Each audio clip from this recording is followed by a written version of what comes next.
I wanted to talk about goal setting. What sits inherently with goal setting is change. This is sort of a side of goal setting that I really had never thought about. I've never had a great relationship with goal setting. I've always had a fear of failure, I think. We want to think about the tone with which we set the goals. Are we setting the goals about promoting and cultivating certain behaviours that we value, or are we trying to eliminate something? Instead of saying, I want to spend less time on my phone, it's like, I want to spend more time Yes. building Lego. Yes. I've got one for you. Yeah, great. Go for it. I cannot achieve this. Okay. I want to so desperately. Be in bed by 9:30. Mic drop. Quick! Is anyone here a doctor? Yes. Her name is Dr Emily, and she's a psychologist. Please welcome to the Imperfects, our very own psychologist! Welcome, Em. Thank you Do, very much. do Ryan, Josh and I, do we really look like we're from Melbourne right now? Yes, you do. Why? Because we're wearing dark blues and Yeah, greys. just like, yeah. And I'm from the sunny state. Yeah. Yes. Yeah, you are from, and you don't wear Perthians, Western Australians often wear white. True? Well, I mean, it makes sense from It's- a practical point of view. It's hotter, you know? sunnier. Yeah, Yeah. reflects the light. What are Perthians called? What's the term? Perth. Pertholods? Oh, yeah. Pertholods? What is it? I mean, Perthites? I don't know. I think Perthians, maybe. Perthians. Is it, I mean, this is not to Yeah. put any like light or laugh at a list, but to call them a Perthan.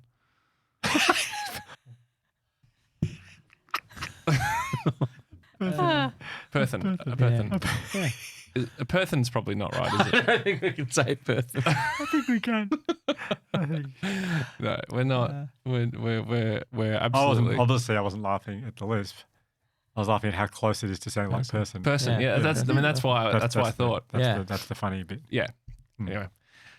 Anyway, Do you find that? Last night we had dinner at Josh's place, and I haven't told you this yet, but I was wearing my brand new woolen jumper, and Augie, your 3-year-old, like, or 2-year-old, sort of gestured for me to come over because I thought he wanted help with something, and I got over there and I bent down and went, "Yes, buddy." And he just wiped his like pizza hands all over my jumper, and then like he just turned the other way, like that's actually what You just wanted for. the clean fabric. Yeah. And That sounds like him. Yeah, I just people in all the Perthans wearing white. yeah. I just the issue with kids because they do. That is true. Seeing you have something new and white, it's just A like, magnet. oh, Yeah. what's the saying? It is, A magnet. and there's another one. Red rag to a bull. Yes. Mm. Yep. Yep. Well, That's right. we should welcome our incredible Perthan who's here, Dr. Emily. And for those who don't know, it's sort of new. This is a strange start to an episode, isn't it? For those who don't know, Dr. Emily comes on every month and you will find an episode from the past, an old Imperfects episode, and pick out a theme or a topic and expand on it in a more clinical way. And we're very, very lucky to have you with us every single month, considering the book tours you've been doing, the books you've been selling, Unstuck, available now. Now, today, Dr. Emily, what episode are we going to look back on? And Yes. Well, I actually wanted to go back to Chrissie Swan's episode. great. Yeah, from almost a couple of years ago, I think. That was a Yeah. huge episode. Yeah. And I mean, the grab that I'm going to use for this particular one is not necessarily entirely going to encapsulate what I wanted to talk about, but I wanted to talk about goal setting. And the reason that I reflected upon her episode was because of what sits inherently with goal setting is change. And, you know, in her episode, what she so kind of beautifully shared was this process of change that occurred for her after a lot of reflection and from a place of some suffering too. Yep. We would spend every summer with her brother and her sister and whatever other neighbourhood kids we could find and make a whirlpool because it was round. And I felt, it was like a cooperation. No one could break it. No one could stop because then it would ruin the flow. But eventually, after half an hour of all of us working together, we could float, and it would the whirlpool would continue. This is Right. incredible. It was amazing. Yeah. But I felt like my life for a long time was me just going along with what everyone wanted and floating and feeling like I couldn't say, I want to go in a different direction, or I want to get out, or there's an icy pole with my name on it inside in the deep freeze and I'm going to dig around in the chest freezer. And I was just like, no, this is fine. This is great. We're all doing what we need to do, and I'm not going to upset the apple cart. But I think there comes a time, and I'm so fortunate that there did come a time for me where I couldn't stand the floating anymore. I couldn't stand it. So how long ago was that? I started to change around 4 years ago, started to question it, because I was 45 and I went, okay, let's have a look. I reckon I'm halfway, if I'm lucky, Halfway. to dying. Oh, I reckon I'm halfway right, yeah. through my life. Let's say best case scenario, 90.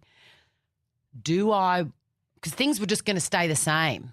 Things stay the same. That's the way it goes. Unless you consciously do Unless something. you get out and get an icy pole. That, you know? that analogy is stunning. Oh, Yeah, it's a beauty. it really The is. setup and everything. Is it? Doncaster. and Absolute ripper. Wonderful. And I went, what am I happy with this going on the way it is? Am I happy with who I am with other people? Am I happy with who I am for me?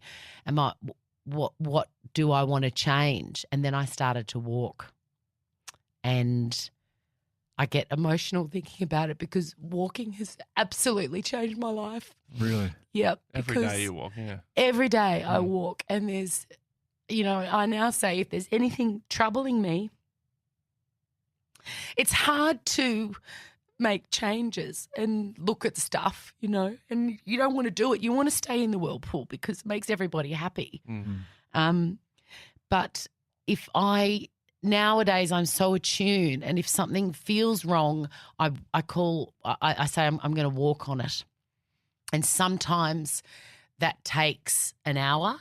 Sometimes it takes 10 kilometres every day for a month.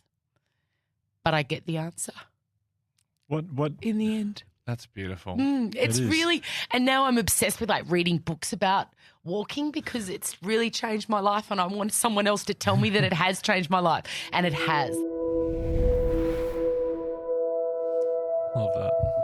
So, I think at the heart of that is this acknowledgement about how hard change is, but that at some point, staying in the same place is no longer bearable. And, inherent in that obviously is, well, how do we move? And I thought it was actually a really beautiful metaphor, the notion of walking, because what that is actual literal movement. And so often in the work that I do and that we do as therapists is also around how do we start moving forward, whether it's with the tiniest of steps or big leaps. And so I just thought it was such a beautiful metaphor too, this notion that she walked her way out. And yes, there are all these other actual obvious physical benefits to the walking specifically, but to use that as a metaphor is how do I find a way to walk and to move, I think is a really nice place to start when we talk about goal setting. I think whenever you're doing something new, or maybe it's you decide you want to be fit or start eating more wholesome diet, whatever it is, the first step always feels like such a big thing to do. So. Yeah, it is, absolutely. And if it was easy, then we wouldn't have, podcasts on goal setting. There wouldn't be a million books devoted to habit change or, 10 steps to doing this particular thing. It's because it's really tricky. And so I think the more informed we are about how we go about the change process, obviously the better. And one of the big things that comes with that is preparing for change, anticipating the barriers, and also the supports for change. So we can talk about that in more depth today.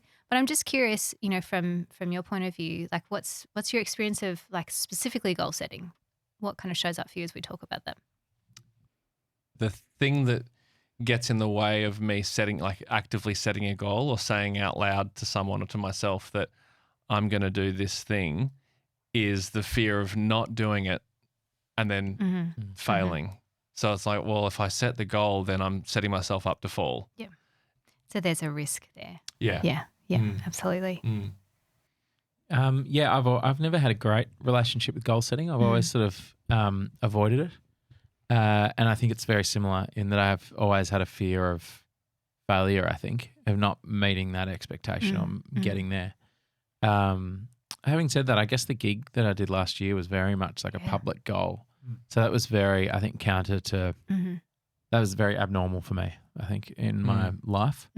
But ever since, like, there was something, I think, as a teenager who played a lot of sport and didn't necessarily always have the greatest sort of sports coaches, the way they talked about goals and the way that it was always framed to me, I really didn't like. And it was always very kind of winners and losers and hyper competitive and so that kind of turned me off from the start on goals. So I've never really, with the exception of that thing last year, I don't think I've ever really set a goal. Yeah. I have like targets for running and training, but I don't. Yeah, so I guess they're goals. Yeah, I have, and they're very specific. Yeah. And they're all broken down into little things, and those little things that feed them. Yeah. But I don't have any goals. Really have many other goals in the area of my life, I don't think. We had like one for our one of our kids that we spoke about with the neurodivergences, like we want to be healthy and happy at school. That was like a goal that everyone in this child's support team were working towards. So there was that one. But apart from that, not really. Yeah. And I think sometimes we can maybe even not recognise that we're actually setting goals or setting intentions even. Because really what we're looking at here is like changing or shaping behaviour, really. And that goal setting can be a pathway to that. And we can be very intentional about that. In fact, if we look at the likelihood of change occurring, it happens more likely when we kind of undergo this process of reflection and like intentional action. So I thought what we could do today is have a look at, so what is goal setting? How do we go about it? And also really pay attention to some of those barriers. Great. Yeah. And so when we think about change, the yearning for change is showing up from a place of some sort of dissatisfaction or some sort of discomfort or some pain, boredom, unfulfillment, something like that. That's kind of the first point to note, is that when we're in this place of discomfort, we want to change something. However, like the laws of homeostasis tell us to stay the same, that staying the same is actually safer because it's familiar. But the problem is that what is safe and familiar is not necessarily helpful. So it's like we always get pulled back to what we know. We always get pulled back into this comfort zone because it feels familiar. Does that make sense? Yeah. So it's much, much easier to stay there, even if staying there is actually really harmful. The thing that's coming up for me there is when I apply it to myself, I think like, well, it feels safer, but it doesn't feel inspiring. Exactly. Yeah, it's like committing to something that I know I'll be able to do. Ultimately, I'm not going to be like moved or inspired by it in the same way that I will something that's challenging. Exactly, because there's no growth in staying the same. There's no growth in staying in the same place unless we're really, again, like really intentional about it. So it would be like really common examples would be things like staying in the same job even though you're really bored, because this is known and it's familiar and it's safe. But the cost of that is like if we stay in there, continue to stay in there, is that we will feel not only unfulfilled but possibly lost, disconnected, disengaged, and seek out other ways which may not always be very helpful to make us feel better. So that's just one example of like staying in somewhere familiar. I mean, staying in relationships is a big one, obviously, because it is known, it is familiar, and therefore it feels safe, and taking the risk to take the change would feel too overwhelming. It makes sense. We stay with what we know. This is sort of a side of goal setting that I really had never thought about it this way, and thinking about it in terms of change. I wouldn't always equate goals to, I would equate goals to just like setting yourself the task to do something and then doing that thing. as opposed to a goal being connected to change in some way. Yeah. It feels much more exciting. Yeah. Okay. Interesting. And so it might feel exciting. It might also feel daunting too. Daunting, yeah. Yeah. Mm. So I wonder, like, when we look at goal setting, whether we might actually take a bit of a pivot to get there. And I wanted to start off actually looking at a strength-based approach to change. And I think so often in the space of well-being and in the space of therapy and in mental health work is that we will often focus on our deficits and work to try and change the deficits or work with the weaknesses. But I think in a lot of circumstances, change is really very well prompted and supported when we can bring into the world, into our sphere of living, awareness of our strengths. And there's a really wonderful online tool that you can use. It's called the VIA, which is Values in Action, and it ranks your strengths from 1 to 24. It's a free online tool. I'm not being paid by anyone to say this. It's called, the website for this is authentichappiness.org. You have to register yourself and then you can go and work out what your strengths are based on this questionnaire. Whoa. Well, it's developed by our mate, Other People Matter, Chris Peterson, and I'm pretty sure in Martin Seligman. So part of Chris Peterson, who was a positive psychologist, researcher and academic, he did a lot of work around, in the positive psychology field around really identifying the parts of living that allow us to flourish. And that identifying strengths is a really important part of that. So they have this online tool that you can use that can help you identify what your strengths are. I think it's a really useful place to start. Oh, that'd be, I can't wait to do that. I'd love to know what my strengths are. Well, interesting. So this is really interesting. So let's just say one of the strengths could be courage. Let's say you get that at the bottom of the list. Now, I personally wouldn't call that a weakness. I would say that that is your least strong part. But the really great thing about this work is that we can then look at, how do I use my strengths to strengthen these ones? Let's just say one of my strengths is being empathic. How could I use empathy to strengthen my strength of bravery? And that might mean bringing in empathy for myself when I'm having a hard time trying something new, for example. There are many other examples that we could think of, but I think importantly what I want to emphasize is it's not about identifying strengths and weaknesses. It's actually just really about identifying what is the strongest parts here and how can I really use these in a way that will help me move forward. Then, with that process, I think what sometimes can be really, really helpful is to stay in the strengths for a moment. And so if you were to identify what your strengths were, let's just say maybe the top 3, is even to think back on the times when that strength has really helped you. So how have you drawn upon that strength to get you through a difficult time in the past? Or how has this strength helped other people? So in essence, what's the narrative around this strength in my life? So I'm just curious, off the top of your head, would you have a sense as to what your strengths would be? Well, I've done it before, You have? but Yeah. not for a while. So Yeah. maybe it's changed. I don't know. Do you remember? But yeah, my number one was The 400 metres. Number 2 was in-swing bowling. to love and be loved was number one. Yep. Love, yeah. Yeah, wow. How do you feel like that's shown up in your life as a strength? I was definitely helped with connection. I connect to people very easily because of that, I think. I think it can be also really interesting to ask other people how you think you've seen my strength. Because I am imagining if you were to ask everyone else here about how they think your strength has been used, I'm sure that you guys could It's come up with a hard some. one to answer myself. Yeah. But But there's examples every day. Yeah. absolutely. Yeah. There's a particular kind of therapy called narrative therapy, and one of the and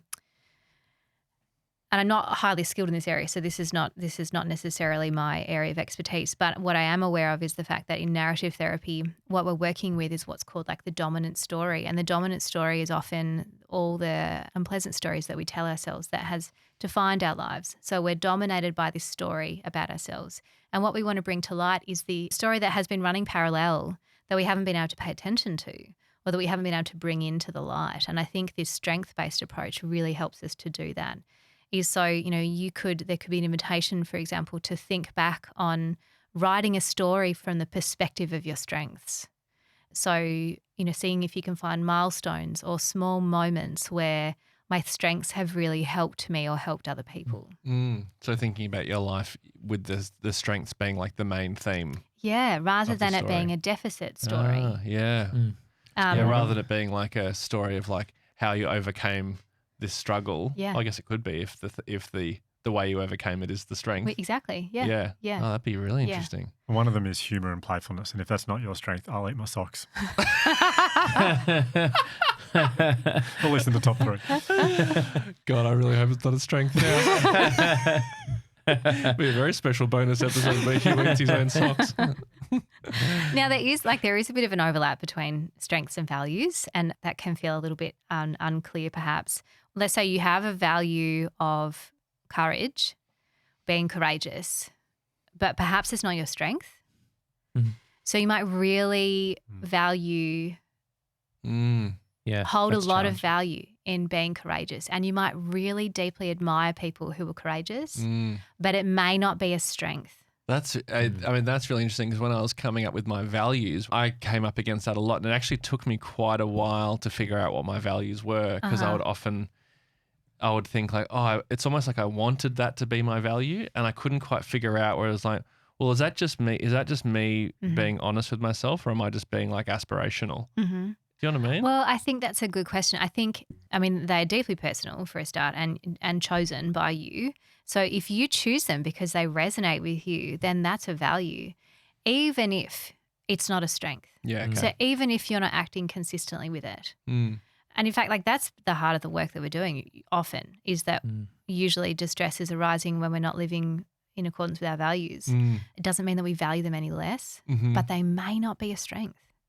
Yeah, I mean, the good thing is it's kind of like the values that I have, like one of them in particular is like has often pushed me into, it's encouraged me to behave in a way that I would often not usually do, or I would restrict myself from doing because I'm, for whatever reason, but it's been really helpful in that way where it's definitely not a strength, but it's meant that like sometimes I'm like, oh, I'm acting in accordance with my values. Look at me. What a legend. Yeah. And I think you kind of highlight something there that's really relevant, and that is that strengths are obviously like a muscle. So we can build them and train them and strengthen them. So, you could take the VIA a number of times and we would see, quite possibly if you're really intentional about it, that ranking may change. Mm-hmm. So it's not set in stone. These are very malleable things that we can work on. It may be just something really useful to kind of check in with every now and then. Like if I've been setting goals or if I've been really deliberate about making change and working on one particular thing, for example, like let me have a look and see how it's ranking now. Like how's it showing up for me now? So I wanted to start there in terms of like coming from a place of flourishing and vitality and a positive psychology lens rather than coming from a place of like deficit. Yeah. Yeah. So once we've got a sense of this, we can then take a look at different domains in our lives. And there's lots of online tools for this. I also have some sections in my book about how to do this as well. But if we wanted to identify an area where you were looking for change, we might go and look at a number of different domains of life. So that might be the domain of work, it might be romantic relationships, it might be family relationships, friendships, leisure, hobbies, spirituality. You might just start off and pick an area where you feel like there's a yearning for some kind of change. So we start there. What is so significant and paramount in goal setting is that the goals must be aligned to values for them to be sustaining and meaningful. So we can set goals like, I want to get this degree, right? Let's say you want to get this degree and then you get it and maybe you feel a bit deflated or a bit like, what's next? My curiosity or my suspicion at that point, if that feeling arises, is that the goal there for you was not aligned to a value. Yeah. I mean, the first thing that's coming to mind is like if I set the goal to run a marathon and I did it, I don't think I would probably feel proud of myself, but I don't think it would really be that meaningful to me because it's just not, it's not something that I ever think about. It's not aligned with my values, I guess. Yeah, exactly. And I think this happens so much more often than we will realise. So, for example, it's not uncommon for me. I used to work at a university and I would see a lot of students that were very distressed by the pressure and expectations of them to achieve a particular grade or to get into a particular course. And sometimes when that didn't happen, what we would begin to unpack was, well, what was this goal in service of? And sometimes it would be parental expectation. So I'm doing this to please other people. And I'm like, well, this is interesting. Like this is like, let's explore this. What is it that you deeply want? What is it that you would like? And yes, there's a whole bunch of stuff around this to work with, but it's so important to unpack. Is this goal something that is supporting my valued direction? So you really need to ideally figure out what your values are. So that's the first thing we have to do. So we look at our strengths. We look at identifying our values. Okay. Which we explored in last week's episode with Kemi Nekfapil, who also helped us with our company values. So we'll put a link in the show notes to that episode so people can have a listen. Once we have our values, we can then go and choose like one of those domains of life. Okay, what is it that I want to work on? And then we can look at setting what are called SMART goals. I'm sure you've probably heard of SMART goals before. No. Measurable is one of them. Yep. So I'll explain the acronym because I think there are actually a number of variations of this, but they're all relatively speaking to the same thing. So SMART goals is an acronym and it's specific, measurable, achievable or attainable, relevant and timely. Okay, so sometimes some of those acronyms are slightly different, but the one that I use tends to be around this. So if I set a goal that is I want to eat better, there's nothing about that goal that is specific. How will we know? Gotcha. How will we know that I'm eating better? Okay. We can't measure it, being the M. There's nothing measurable about eating better. I don't know if that's achievable or attainable because, again, we don't know what the goalpost is or what the end mark is. Is it relevant? So is this goal meaningful to me? I mean, it might be, but we don't know. We don't know anything more about it. And timely. Timely means when am I starting it or when am I going to know if I've finished it? Right. So you need like clear beginning and ending Yes, markers. Absolutely. Okay. So what we might look at instead is something like I've got one for you. Yeah, great. Go for it. I cannot achieve this. Okay. But I want to so desperately. Be in bed by 9:30. Okay. All right. So there's the if you time. Mic drop. yeah. Oh, Liz, Okay. you guys discuss it. Can we go through that acronym Yes. then? Yeah. So like that is a great Specific. example. Specific. Yes, Yep. it's specific. You can tick it off. Yeah. And so this is the thing. We need to be able to know if we can tick it off yes or no. Yeah. Yeah.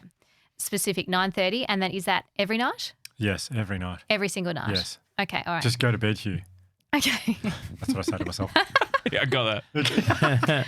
Okay. So measurable, yes. You Yeah. can, again, we can say, we can tick it off. Is it attainable to do Well, that? It should be. Like, Is it achievable given the resources that you have, the time available to you? yes. This is what Okay. frustrates me. But I'm curious as to whether it is. No. It's not.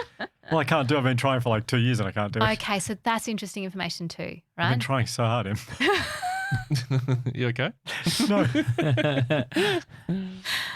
So if you've been repeatedly trying at this goal and it's not working, maybe we should look at making the goal, changing the goal. So maybe it's 10 o'clock. Okay. Just as an example, if we have been persisting at a particular goal and we cannot get there, that says something about how attainable it is and also says something about the barriers that are in the way. So we'll get to the barriers.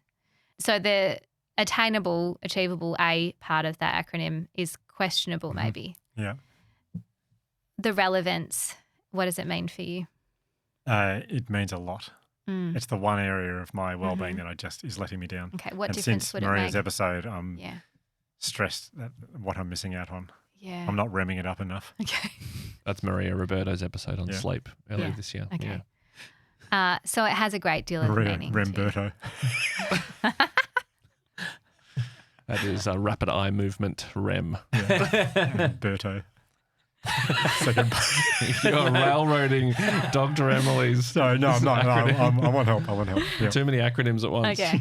So then we come to the time part, is that we want to know when you would set it. When are you going to start? And 2 when? years ago. Yeah. But I'll start tonight.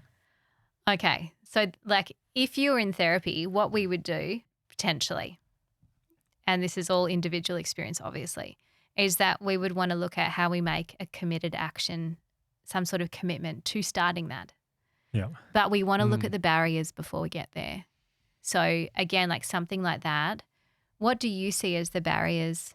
The amount of that? stuff I have to do. So once the kids fall asleep, which is about probably 8:30, Mm-hmm. I have to clean the kitchen. Mm-hmm. I have to get my clothes ready for tomorrow, both my exercise clothes in the morning and then my work clothes. Mm-hmm. Unpack the dishwasher. Set up the area where I do like breath work in the morning. Hang out with Penny, and if I can maybe watch a KO mini of basketball, that'd be great. Okay. That's a lot already. Yeah, I think there's another barrier. What's that? ADHD. Oh, yes. Yes. Yeah. Mm. Yeah. I mean, it's all that stuff I'm doing is to aid my ADHD in the morning, but it's a lot to do at night. Okay. And so if you were to do that normally, what time would you be going to bed? If I just did all that Yeah. after the, the answer to that question is what time I usually go to bed, which is around about 11 to 11:30. Mm-hmm. And Okay. then I'm up at 5. So like if we unpack that, to me, it doesn't actually sound achievable No. to remove 2 hours of your night. Yeah. And keep everything the same. And Yeah. yeah. And so then this curiosity is, okay, so what can I let go of, or how can I make this goal actually more reasonable? So you get a good shot at feeling a sense of success with it. Yeah. Well, this is in all seriousness, this is quite a pain point in my life. But so I have been doing that stuff earlier in the night, like cleaning up before the kids go to bed, whenever, like making the coffee before the kids go to bed. And often I'll find myself at like 9 o'clock going, okay, I've done everything. And there's half an hour to spare. So I can go to bed now. Hugh, go to bed now. And I can't, like, I think it's what you said, Josh, ADHD. I can't do it. Yeah, It's yeah. so bizarre. And Penny will go, if you want to be in bed by 9:30, this is the time to go and like have a shower and brush your teeth. And this is the time. And I'll go, yeah, no, I know. And I'll just find something. It's really weird. What do you think your mind is saying in that intervening period before you take the step to sleep, to go to sleep? It must subconsciously feel like it needs more time to like reconcile the day or something. I don't know. Like maybe I need time by myself. Yeah. Maybe, I don't know. Because there's something happening. There's like my brain just won't let me go to bed. Yeah. So we may not be always aware of it necessarily, but often our mind will come up with a whole lot of excuses not to do the thing we want to do. Yeah. And that internal dialogue will be very compelling and often very convincing. Like, I'll just watch another half an hour. Yeah. Or I'll just watch this next episode. Yeah. Or I'll just watch this next reel. Yeah. And so the mind is in some ways in the driver's seat. Mm. And Yeah. then it That's directs us. I'm not in the driver's seat. Like it's Uh-huh. once it gets past 9 o'clock, something happens where I'm not in control anymore. Mm. Yeah. So what do you think would help you to and I actually want to make a like just kind of I guess question in there around again whether 9:30 is achievable. Definitely not. Yeah. Now we've had this conversation. It's definitely not. So can you like even just to start with a goal is that we actually want to get wins on the board.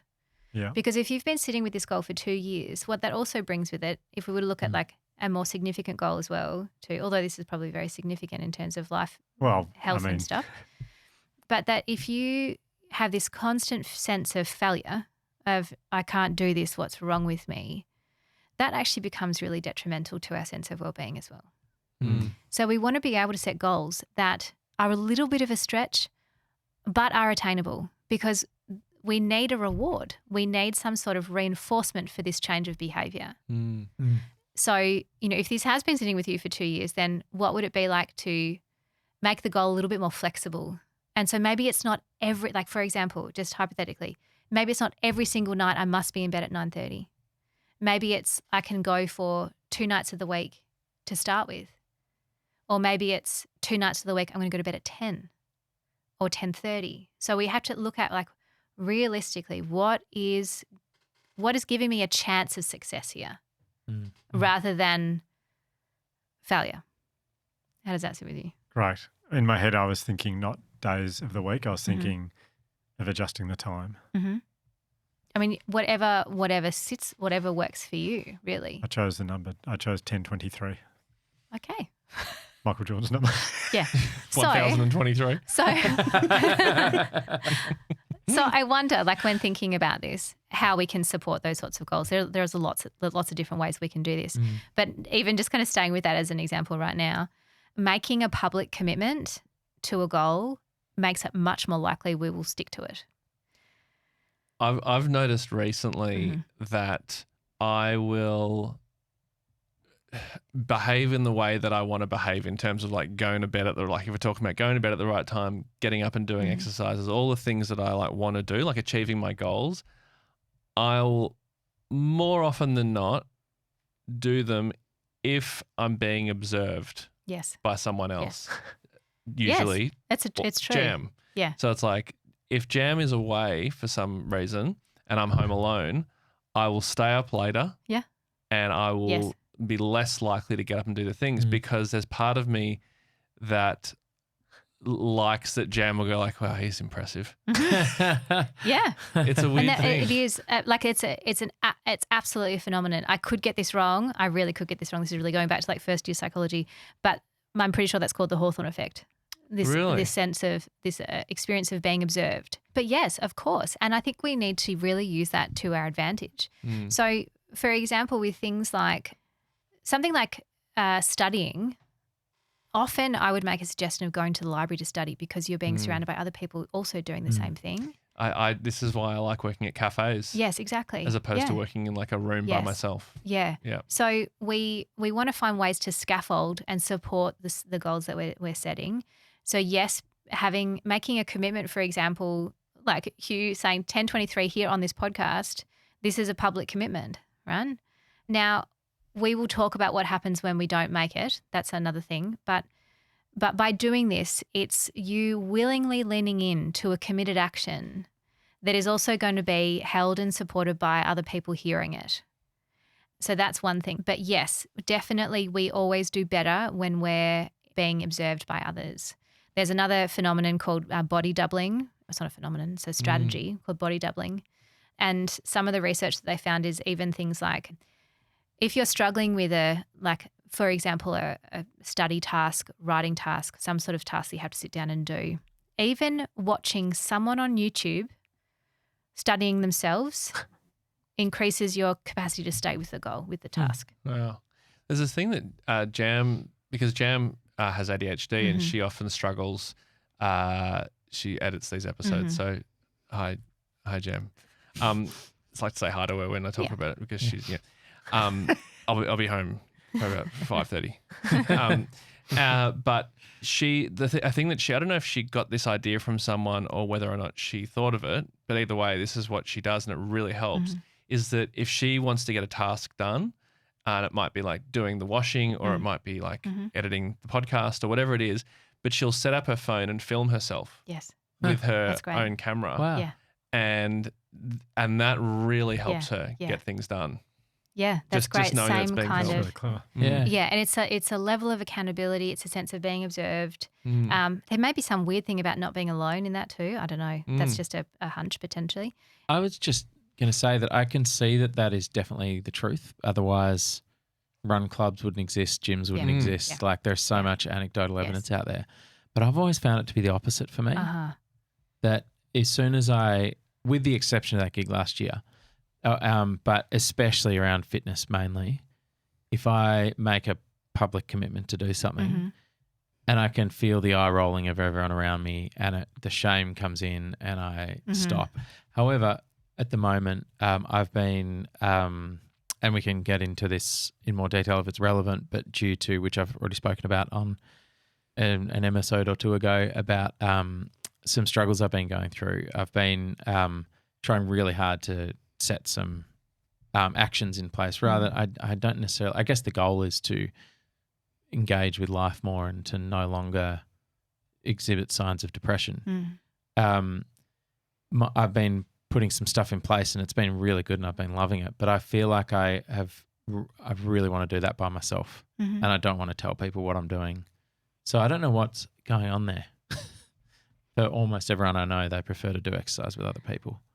Yeah, but I wonder if there's some feelings of shame in there that make you want to hide. So that we might do that in private, because doing it publicly is like it's exposing. So that might be another experience that we can have, is that I'd prefer to kind of do this quietly by myself, because there's never one global experience. You know, there's always variation and individual experience in our lives. Absolutely. And I just am curious as to whether that like you said that there's an eye roll, and I kind of got a sense that might be the perception of an eye roll rather than an actual eye roll from other people. Maybe, yeah. I think I feel like friends that have known me for a long time have seen me never commit to a fitness goal, that it's a bit like the boy crowed wolf, that if I was to say it, they'd be like, well, I don't believe you. Yeah, and I think that in some ways maybe highlights your feeling of shame around that. Yeah, I think so.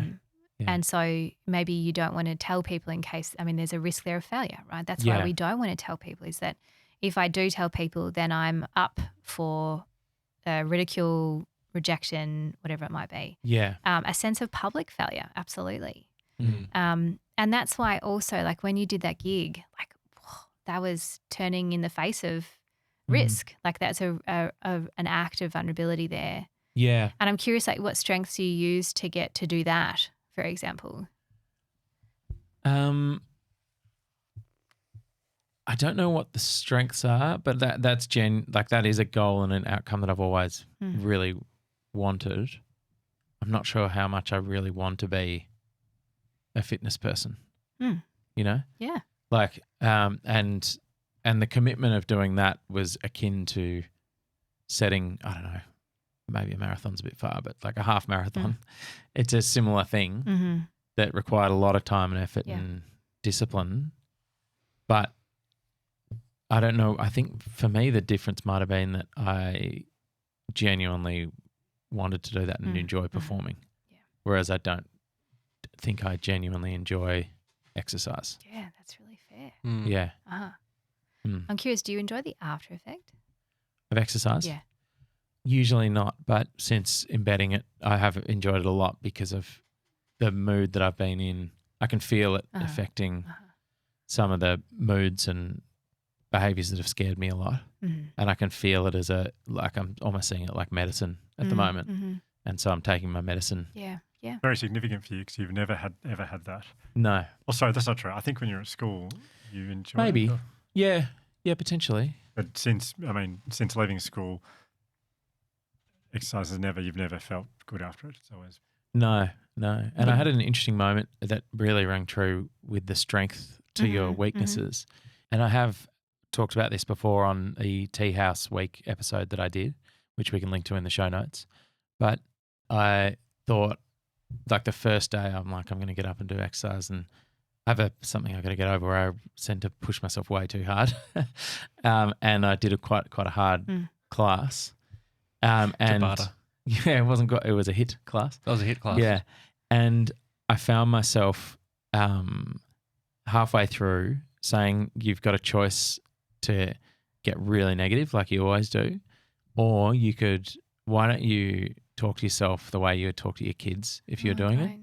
And I actually started crying, but in a really happy way. Yeah. It was like an overwhelming sensation of love for myself that I'd never experienced. But it felt, and I hadn't thought of it the way you explained it before, but it felt like potentially a strength of mine being used on a weakness, which was really, there was a nice moment. Yeah. You just really tapped into that, what's called the affiliative system in the body, that like it's the loving, connecting part of our brain and body. What's it called? Affiliative. Yeah. Mm. So it's what, it's oxytocin and the love hormone. And, when you contacted the love that you have for your kids, you could offer that to yourself. Just It's like a little gateway. yeah, it was like, just try it on, like just give it a go. Like, Yeah. And it was a bit overwhelming, but in a good way. Yeah. Yeah. Wow. Like what an incredible experience to notice too. Mm. And I think there is a lot of power in us slowing down to notice when we've done something differently and to really savor that, to feel it, to notice it and to soak it in. Because otherwise we forget that we had this moment, or we forget that we have this capacity, or that we forget that there is this choice here. So, being able to do that's really powerful work. Yeah. Really. Yeah. But even saying it out loud to you guys now, I'm scared I'm going to not do it tomorrow morning when I would have. Feel like I might have just put the moz on it. Yeah. So can I add something to that around that goal setting and the real importance of allowing slack in the goal. So what I mean by that is giving yourself slackening the lead, giving yourself some room for what I would term is a lapse rather than a relapse. Yeah. So if you think it so often we will set a goal that I need to exercise every day for 30 minutes at this level of intensity. And what happens is that we're a bull out of a gate at the beginning and we go hard. And we might feel that actually maybe that feels good, or yeah, totally got this. But then when it gets to what's called the middle of the goal, we lose energy and we can no longer sustain that kind of intensity. And so then we fall off. And then that inner critic comes in and says all the same things like, knew this would happen, you never follow through, you're a failure, and then it kind of goes off in a tirade of criticism, which is also then activating this stress response, which makes it feel so much worse altogether. So what we want to have a look at is giving room in the goal setting for difficult days where it doesn't happen, but knowing that it's sitting in this nest of compassion, but also gentle nudging. So maybe today, and I'm quite serious when I say this, maybe today I put my runners on and I walk to the letterbox and back again. That is still you engaging in what's called committed action. And that is you moving. And I think I've mentioned this before, but Robin Walzer, who is a acceptance and commitment therapist, has this beautiful saying, which is we live life from the feet up. And so we need to move first and then our head and our heart follow. Oh, wow. And I think it really brings with it this knowledge that we need to move, even if that movement is so tiny. So if all you can do is put on your shoes and go to the front door, you are still on track. Does that apply not just in a literal physical moving sense, but does that also apply in the sense of writing? Yes. So it's Yes. you hear people, they do, morning pages is a common thing. And I find that if I'm I want to do something, but I can't be bothered, it feels like too big of a task to sort of delve into the big project that I have to get done. I'll just start journaling or just writing whatever just comes out, just typing. Yep. And that often it's almost like it gets me in the groove. Yeah. And it's actually called, I don't know if this is a technical name for it, so it's action before motivation. So the motivation comes after the action rather than us waiting for the motivation to happen for us to take the action. But you could apply this principle of just moving to anything. So meditation, for example, you may have a goal of sitting down to do 10 minutes of meditation every day. 20 seconds. If that's all you can do, you are still on track. Or if you fall off the wagon that day, I say this to the kids, you notice it, you dust yourself off and you keep on going. So you get back on. But what we have to do in order to get back on is to bring in the compassion. It's that probably wasn't, what you were planning for today. And I know that feels disappointing. That is disappointing. What can we do to get you back on again? What can we do to help you return to this? Because it's important to you to do it tomorrow. So we need to have some space and compassion for when we don't follow the plan. Yeah. because so often if we don't follow the plan, the usual outcome is that we just give it up altogether. Mm-hmm.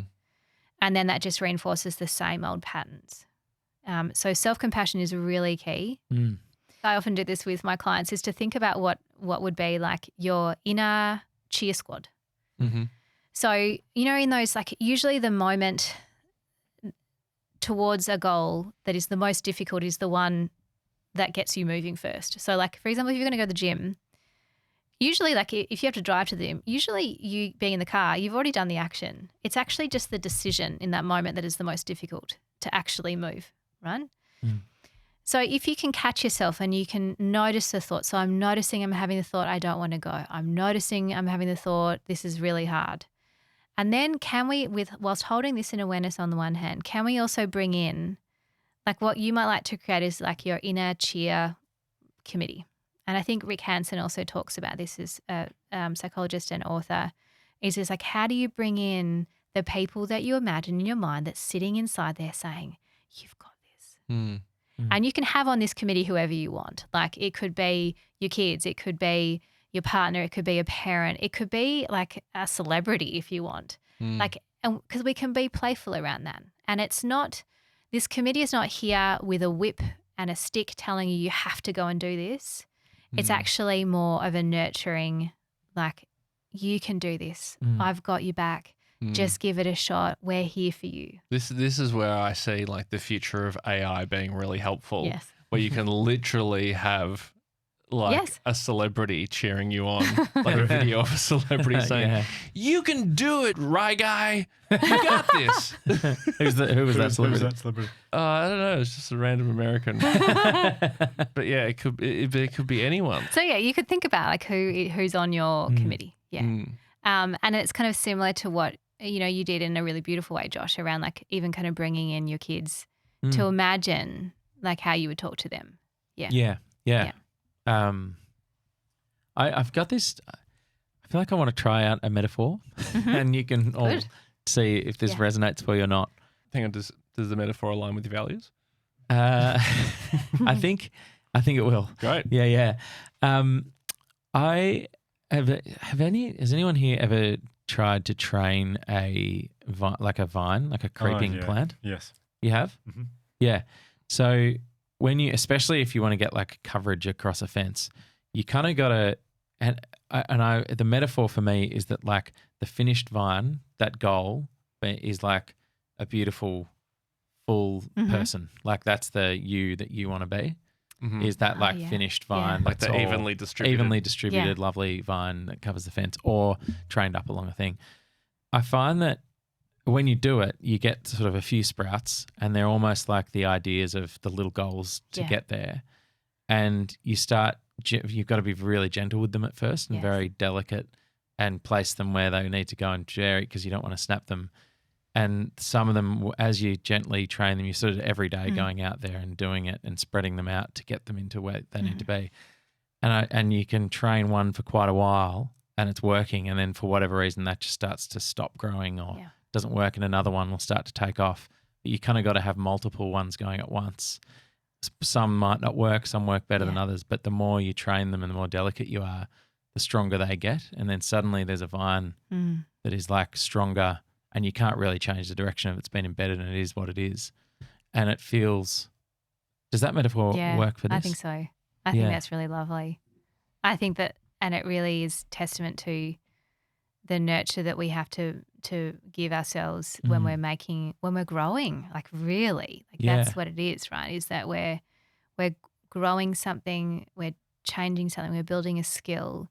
And if you go in there like at such high intensity with such high expectations and you're really rough with yourself, then like it sets you up for failure.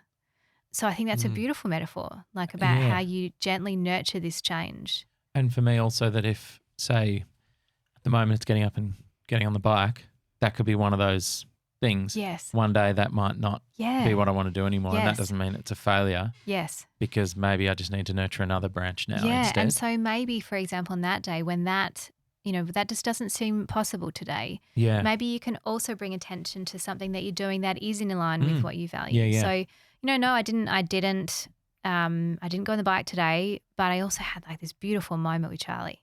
Yeah, and that's another branch. And that's Yeah, the that branch I that's nurtured. nurturing up that way. Yeah. But so often what we will focus on is the fact that I didn't get on the bike, and like then my whole day has been globally assessed as a failure. Yeah. Oh, yeah. Yeah. Yeah, yeah. Yeah. Hey, yeah. Anyway.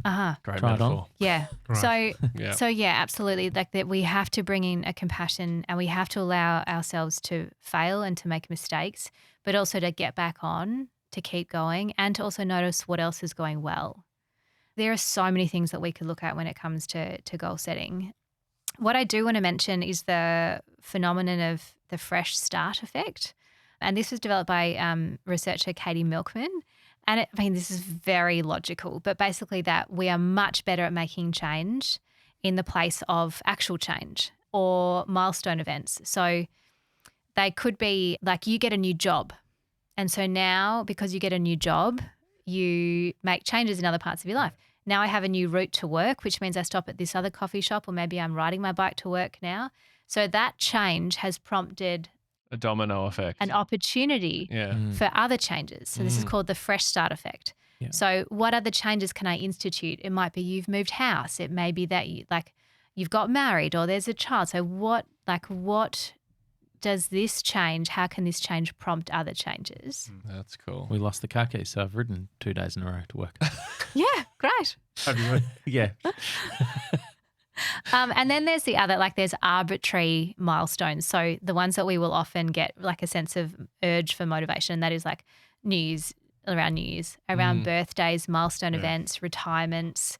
So those sorts of events also very naturally prompt like a sense of motivation. And we can capitalize on that, absolutely. We can really pay attention to that. What I will mention is it's the middle period that we have the most difficult with. So we tend to have lots of motivation at the start, and we will also get usually towards the end of a goal like a big push. This is very normal. The beginnings and the endings, much more motivation, much more action. It's the middle that's really hard. And what Katie Milkman talks about is the idea of shortening the middle so that we're in the middle for less period of time. Now, what that would look like is, for example, not setting a 12-monthly goal, but setting a weekly goal. Because if you set a 12-monthly goal or a year goal, your middle period is really long. Whereas if you set a weekly goal, your middle period is maybe 2 or 3 days. And so that requires breaking the goals down into really much smaller ones. And Hugh, you, for example, talked about with running, how you break down those goals or into tasks. Quite frequently. So for me to run the 400 metres in 52 seconds, it means I need to be able to run the 200 in probably about 23 and a half seconds. But to be able to run a 23 and a half second turn, I've got to run 100 in about 11 and a half. So it's like training. So it's a bit different. It's breaking down the distance. Yeah. To achieve that distance before I move back Yeah. up. So, but if you had a goal, when do you want to run the 400 by, for example? Oh, okay. Well, there's a season that goes from October till April. Yeah. And in my head, I'm usually thinking by April, I'd like to run it as quick as possible. Yeah. So if you only had that goal, it would make it really hard to sustain motivation towards it. But because you've got all of these other goals that sit underneath it, that makes it more likely you'll get there. Yeah. And this is the same with any big goal. I've got to be honest, the book writing thing was a real example of this for me. Because when I was in the middle, I was like, oh my God, I've got so much to go. But it had to come down to what am I getting done by the end of this week? When am I finishing this chapter? And it's the same thing. We need to break down those larger goals. Otherwise, what will happen is we get overwhelmed. Yeah. If the goal is to eat a burger, you want to take multiple bites. You don't want if just to have one bite. It's very hard to achieve that goal. I was thinking, Yeah. yeah. You know what I mean? Yeah. So you Or want- eating 20 donuts in, 20 minutes in half 2 an hours, hour. yeah. Which is a challenge that I set to Hugh before. Yeah. Yeah, I just break it declined. It was down. going to be $200,000 if I did it. Yeah. Or was that a hypothetical? It was definitely hypothetical. And you still didn't do it. No, not knowing if it was hypothetical or not. That was huge donuts, though, by the way. It are big Yeah. donuts. Yeah. But Big even 200,000. all jokes aside, even with something like that, if you said, oh my God, I've got to eat 20 donuts in half an hour, you look at that as one big goal and you're like, oh, I can't do that. Yeah. But then we go, okay, so what do I do next? What's one donut? Focus on one, don't, and then you focus on the next one. So yeah, this is a really key point in goal setting, is that we need to make sure that the goal is not too big and it's not too distant. It has to be close enough and it has to be small enough that we can really get some wins on the board. And that kind of brings me to like what I think is one of the most important parts of change and goal setting, and that is reward for your work and the importance of pausing to celebrate.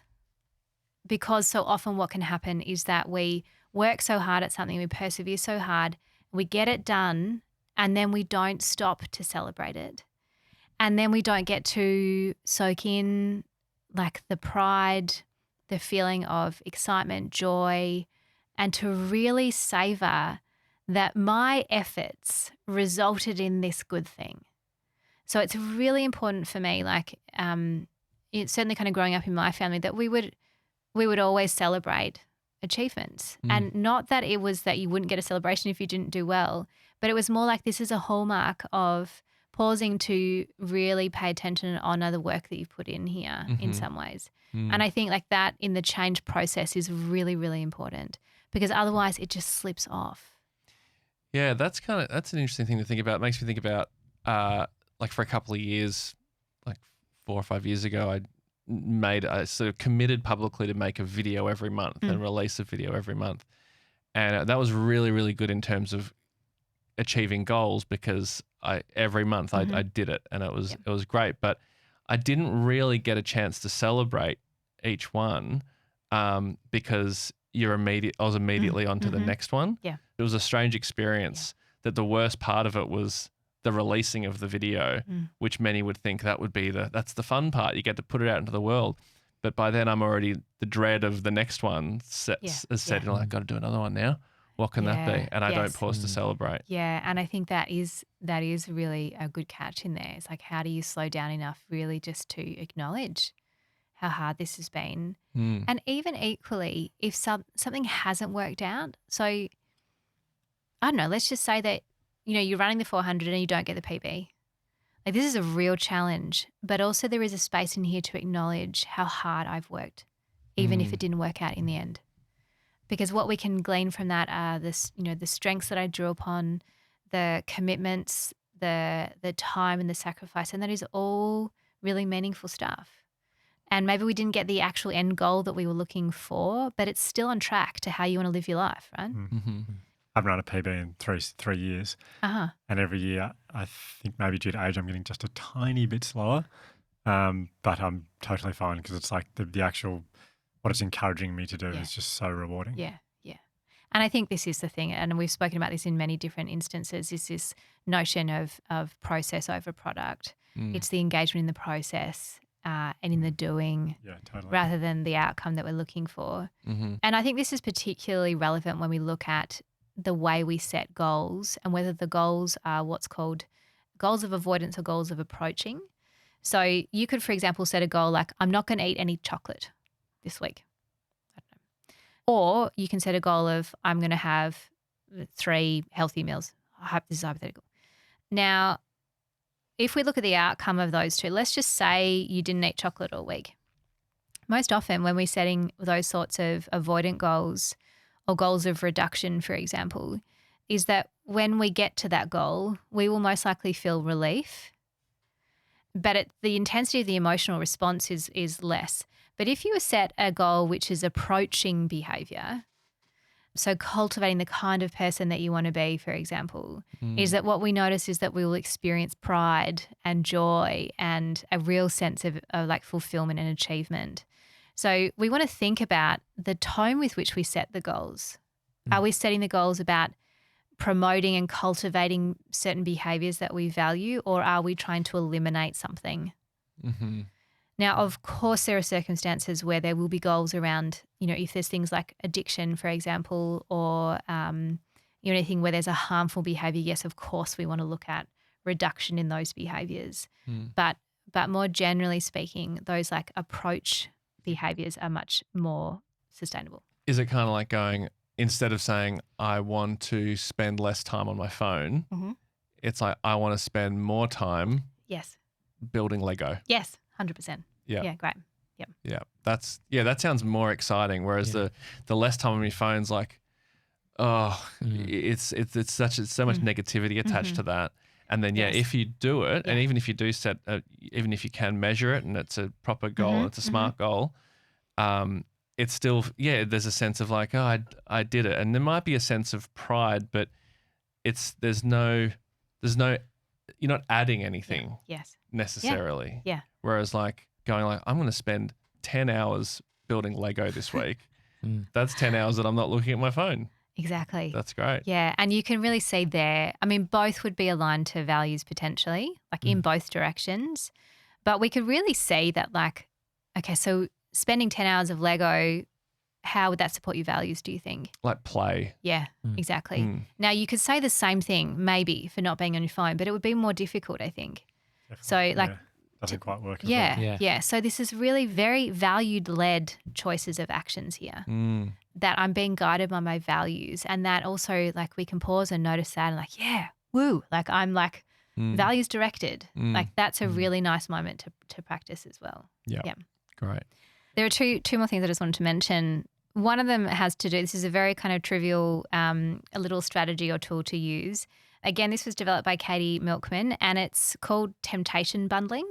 And this is for practices that we find or change that we find boring, mundane, annoying, frustrating. So like kind of daily trivial tasks, for example. And the idea is that like, let's just say you've got to hang out the washing. You hate hanging out the washing. But what you do is that you bundle that behavior with a pleasant, rewarding experience. So let's just say you save your favorite podcast to do the hanging on the washing. The key, however, is that you cannot be rewarded with that podcast at any other time. You have to save it for the unpleasant event. They're attached. They're attached. Yep. So you don't get to experience the good thing unless you're doing the uncomfortable thing. Gee, that's cool. Yeah. So you could like, if you've got all of these boring house admin tasks to do, for example, that you really find very boring, we might already try and pair them with rewarding stuff, but we're not also excluding using those rewarding tools at other times. But we want to see if we can just keep them just for those mundane tasks. I love that. Yep. So I currently don't get to listen to, this is a true story, I don't get to listen to Chicane, Far From the Maddening Cows Symphonic Orchestra album unless I'm making the kids lunch. That's a real thing. Yeah. That's a real thing that I do. Really? I've discovered like one of my favourite albums from all time, the trance album from the Chicane. from like the 90s. And I just found, I was like, oh my God, I was so excited to listen to it. No, I'm not allowed to do it unless I'm making the kids lunch.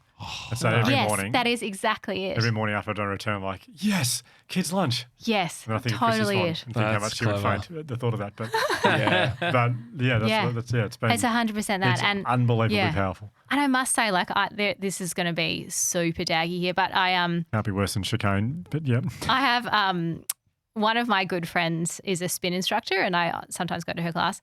And she has like these banging tunes on, and one like after a class one day, I knew that I had to go home and clean the shower. I was like, I've been dreading. I've got to do the shower. Anyway, she played Celine Dion, River Deep, Mountain High. And Is that Celine Dion? Well, it was Celine Dion's version. I don't know. I think there's an old. Anyway, Yeah. Okay. after that song, I was like, oh my God, I have forgotten this song existed. And then I was in the shower with the song on. I was like, this is amazing. Yeah. And I was like, now I have a sense that I can be rewarded with that experience whilst doing the aversive thing. I can't wait Yeah. to listen to that song. Celine Dion, Mountain High. River Deep, Mountain Was it High. Tina Turner originally? Yeah, I think Oh, it was. yeah. Yeah. And then Celine. Yeah. It's pretty Jimmy good. Barnes have a go at it? Yeah. Probably. Jimmy Barnes. Sounds like something Jimmy Barnes would maybe. throw. Yeah, to go with that. Yeah. I think it's been done a few times. Yeah. Yeah. Yeah. Anyway, Mm. so that was my experience of like unintentionally temptation bundling. I cannot now listen to the song unless I have to do that. That's great. Temptation bundling. Yeah. I can't wait to bundle some temptations. So that's something to think about. On a more serious note, I guess I wanted to maybe kind of finish up the episode. God. The episode around one of the biggest barriers to change and to goal setting is waiting for the right conditions, or the perception that we have to wait for the right conditions. So I want to do this, but I won't do it until blah, blah, blah. I won't do it till the kids are in school. I won't do it till the weather is right. I won't do it until this. Mm-hmm. So this sense that we have to wait for the right conditions to make the change or to engage in the action. And as you can imagine, what I'm going to say is that there is never the right time. Mm-hmm. There are no right conditions. The time is now. And I want to just finish with this beautiful little metaphor that was developed by a psychologist, Aidan Hart, and it's called waiting for the wrong train. And I will read it to you now. So imagine you're going on a journey. The destination is somewhere really special, a place you really want to visit, somewhere you've wanted to go for as long as you can remember. When you get to the train station, you see 2 trains, both of them with signs for your chosen destination. One is a bit odd looking and strange. Some of the seats look hard and uncomfortable, and overall it looks kind of dirty. The train on the next platform is quite different.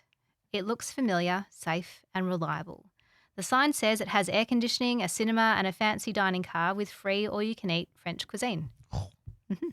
You think, wow, I just have to take this train. I couldn't possibly make my journey on the other one. No way. So you wait to board the wonderful train, and in the meanwhile, the odd-looking train goes on its way. You keep waiting for the safe, comfortable train to board, and in the meanwhile, another odd train leaves the station, and then another, and then another. All the while, you're waiting for a chance to board this great, reliable train so you can take your journey. But here's the thing. What if the safe train won't ever leave the station? What if you're waiting for the wrong train? That's amazing. That's real good. You can't drop that, Mike, 'cause it's attached to a stand, but you should. Just throw it over in the corner. Oh, that's so good. Yeah. Really good. So now's the time. Yeah. Yeah. Love it. Yep. Thanks, Sam. Before we finish, Ryan, I just wanted to know, did you have anything funny you wanted to say about Katie Milkman? Had you thought of funny things? I have. Yeah. I have, Yeah, but what are you I thinking? couldn't think of the right way to phrase it. Yeah. What were you working with? Well, I just think I don't know. I'm sort of floating around the idea of there's no question as to who the father is. Oh, yeah. Something along the yeah. lines of Yeah. the dad, the husband was away, the milk getting delivered, something like, Yeah. Yeah. Mm. but I couldn't quite figure out a good, punchy, sensitive way to say it. So I just let it go. Thanks, Hugh. Okay. You knew it was there, mulling around. That Very was so helpful. That was really great. Yeah, that's huge. Yeah, thanks. I think Thanks for having me. for everyone listening, I just think now is the time to get on the wrong train, the uncomfortable train, sorry. Yeah. But have a think about which direction you want to head and what values you want to align to. Because this is, I think, if you are waiting for a sign that it's time to start pursuing something or having a go at something, take this as your sign and take M as your Train driver. pointer. Yeah. M's the train. I was gonna say pointer in the right direction. But train drivers are much better. M's the train's leaving and M's about to take off. So And I think Celine Dion's going to get a pretty happy surprise in her bank account at the end of this Spotify month. very, a bit of a peak in interest in Dion. Very good. Okay, cool. thank Thanks, you. Excellent. Thank you. Pleasure. Wonderful. Thank you. Enjoyed this week's episode but want a little more? Then you might want to know that we have a brand new show called A Little More Imperfects over on Patreon. For a little bit of money, you'll get access to bonus episodes with the 3 of us every fortnight, early access to live events, plus other things that we haven't thought of yet, but when we do think of them, you'll get them. Visit patreon.com/The Imperfects. The Imperfects is hosted and produced by Hugh Van Cuylenberg, Ryan Shelton, and Josh Van Cuylenberg. Our executive producer is Bridget Northeast, assistant producer Bella Northeast. This episode was filmed by George Martin and edited by Jamison Moore.